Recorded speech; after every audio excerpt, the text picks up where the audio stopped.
After Dubai race, we always have a kind of day off before to go to Abu Dhabi. So we took this day to stay together with the drivers and engineers, and we went into the desert, you know, have a bit of fun here in the UAE, reset a bit the mindset. I think we need to give everyone a fair shake. You may have fucked up 8 ways to Sunday, but we're going to give you a chance to prove yourself again. I think that's professional courtesy, but at the same time, the damage has been done.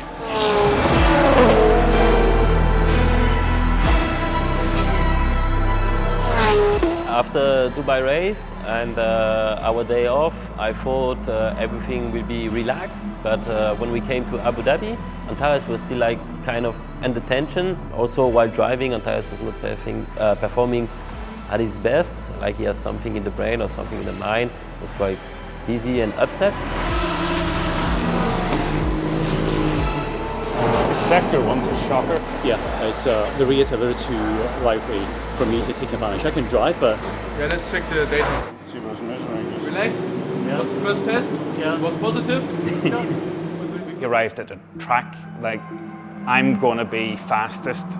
I'm going to put in this crazy lap time that nobody can touch, because he did tell me that. So he had heaped on a load of his own personal goals that probably weren't achievable, and frankly didn't matter because it was an unofficial test. And then, yeah, I guess he kind of exploded. I don't need hand holding or baby. The three of you in your gathering saying I'm this or that. Can you come here? Yeah. This is not going to get you anywhere getting wound up. You know, you are getting wound up, and you know, if I can't talk to you, then there's no point in me being here. The reason I know, but I'm like disappointed at the people around us. Yes, but look, I don't know his world before, but I assume it was very time critical every second of every day, and he brings that to the guys. But with that, also, it creates expectations. And I think it's always good in any sport, any business, to have high expectations and then see if you can meet those. It comes across as someone that's, you know, very sort of mindful of the past, but in the driver's briefing this morning, when the race director, his first point in the race briefing, literally the first point was a recap of Dubai, and the first thing he complained was, you drivers collectively collected 250 track limits. I know I shouldn't be thinking of this, but the first thing on my mind was, we had 9 out of the 250. And that's 9 over 250, that's 3.6%. I know it's not something that I should be thinking. It's not nice to the person involved, but I'm sorry, 3.6 is 3.6. I can't change that for him.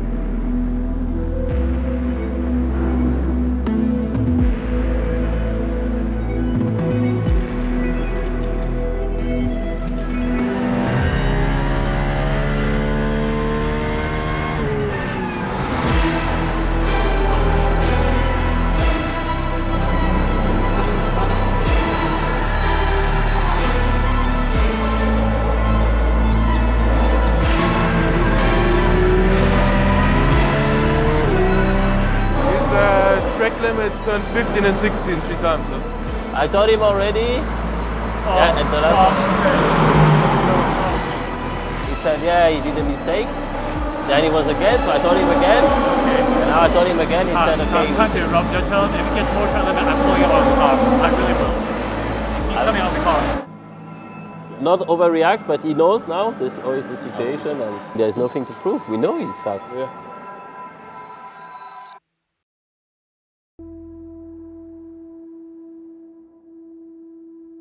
So my name is Maurice Schuring. I'm 18 years old, coming from the Netherlands, and yeah, I've been invited over to drive here the race together with Antares and Lauren. We decided to change driver. This was a decision made by Antares, and somehow I can only support him, and I understand him because he has let's say, a smaller window than the young drivers. He is fully focused on racing. He has some targets, and he knows that he needs to get the best people and the people which are able to look in the same direction and to understand and to improve and to go with the project. You know. Is it an easy decision? It never is, because it's personal. Is it efficient? It isn't, because at the end of the day, you have someone who is still relatively new to the platform. He was driving a BMW GT3 that morning. He was on his way to the airport when he got a call. I don't want to say that it was like a good decision or bad decision. I'm not here to judge this decision, but the only thing I see is the fact, and now he looks way more chill, way more relaxed, and this is good prior to quali and the race. Quali session starts in 2 minutes. We can already bring the tires and fit the tires on the car. Track position is good, we can start to push. The bronze driver is mandatory to do the qualifying, which means he gets a cold set of tires and he gets 15 minutes to set 2 lap times here because we have 2 races. Fuck! Red flag, red flag. We are P5 in the session at the moment. Keep pushing, final time lap. We are currently P9, you can slow down and save fuel.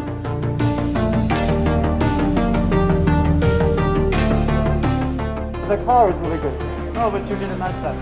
Before the red flag, you were P5 or something. Antares managed quite well to set a lap time for P9 on the first race on Saturday.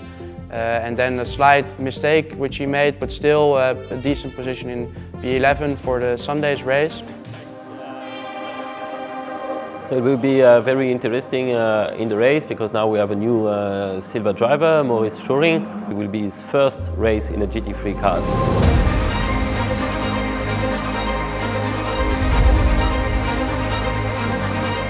Green.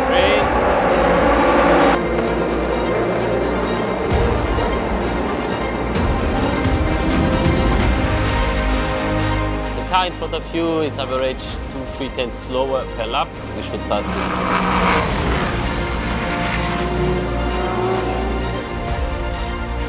Full course yellow infringement, no discussion, box now, box now.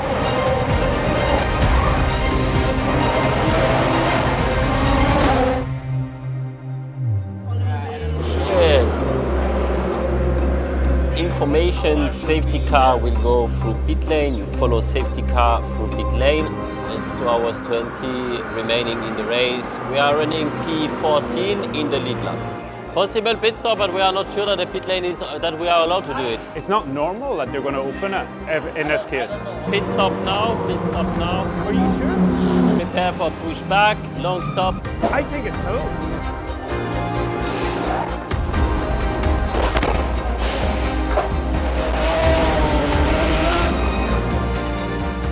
Antares did the start, it went quite decent. Came in P10, I believe.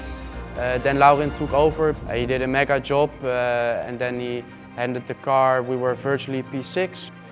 We picked up a little bit of damage, which affected the performance a little bit, but not that much.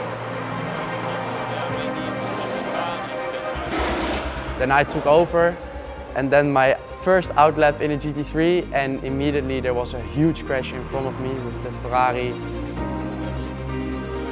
Just shut off the engine, but keep the main on, and we have radio communication. It's just gonna be a sprint race till the end. We had to do a restart with like 35 minutes to go, where I started in P9 and we finished the race in P5. So I think we had a really nice result. It was the best result of the season yet.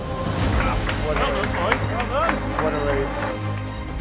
It was really relieving to have a good, clean race, top 5 result. That's why everyone was so happy. You know, usually I'm not happy about a top 5. I'm here for collecting trophies or wins. So yeah, a lot of high five. It was for me a really proud moment to see everyone in the team so happy, and I think for that last important race of the season, it was really important to see that team being so motivated to give that last needed push.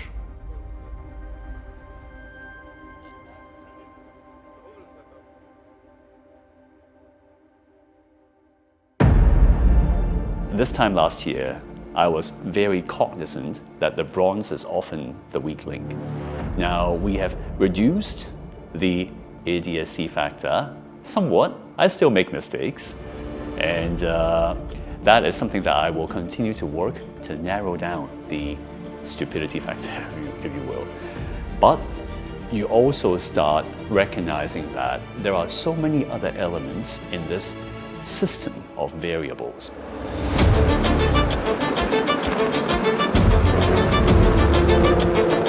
A lot of debris on track in the last sector. All the right side of the track is full of debris, last sector.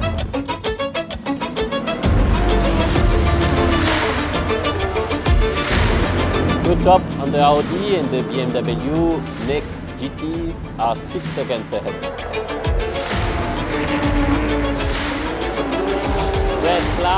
Red flag, you stay in one line.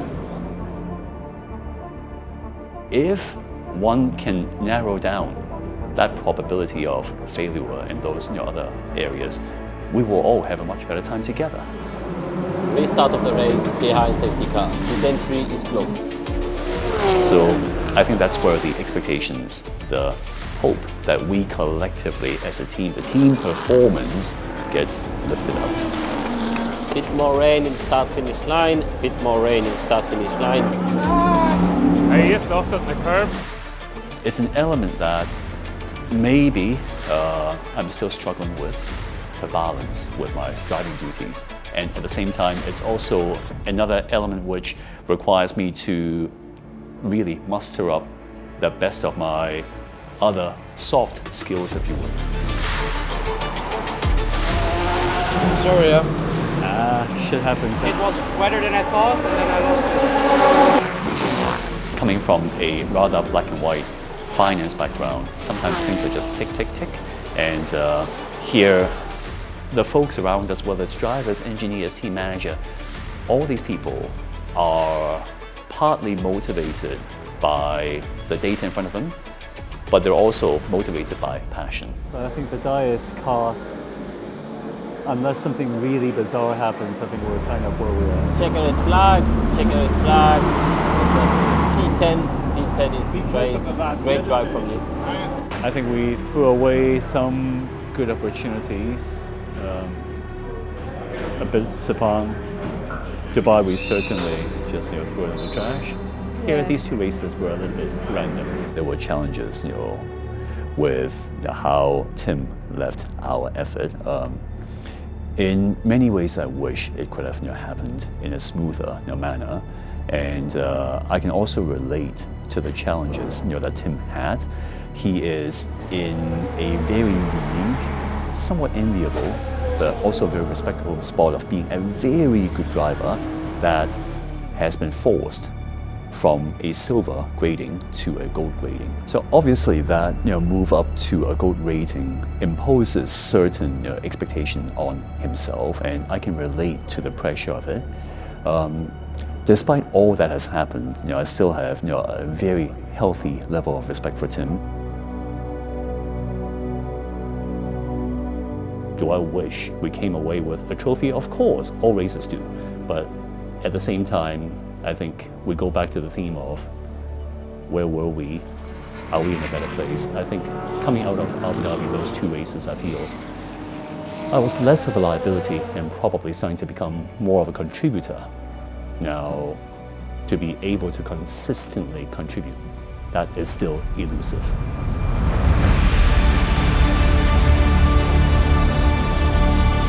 Certainly tried every single trick in the book.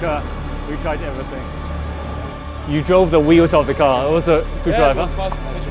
Yeah. It was really fast. It was really fast, I was catching Pereira, but... Last race with Herbert Motorsport. Thank you guys. More rain expected all around the track. Stay out, stay out. Red flag, red flag.